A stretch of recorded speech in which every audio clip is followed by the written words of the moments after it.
এখানে বর্তমানে আমরা যেখানে দাঁড়িয়ে আছি এটা চলমান সমিতি এলাকা।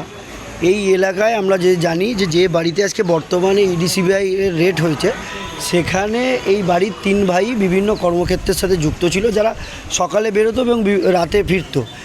এবং আমরা যেটা এলাকা সূত্রে যেটা যতটুকু জানি যে পল্টুদা বলে যিনি ছোট আছেন তার দাদা, উনি বাবুদা বলে উনি খড়গপুরে একটি চিট ফান্ড চালাতেন, এটা আমরা জানি। এবং বিভিন্ন চিট ফান্ডের সাথে ফাইন্যান্স করেছে, এইটুকু খবর আমরা জানি। তারপরে আর বলতে পারবো না।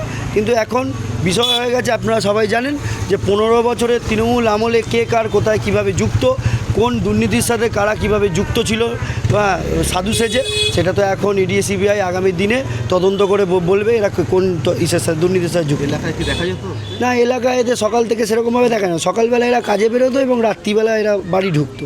একমাত্র পল্টুদাকে আমরা দিনে দুপুরে যখন খুশি দেখতাম, উনি এলাকায় ঘুরতেন আর এই পার্কে উনি এখানে একটি পৌরসভার কর্মজীবনের সাথে যুক্ত ছিলেন।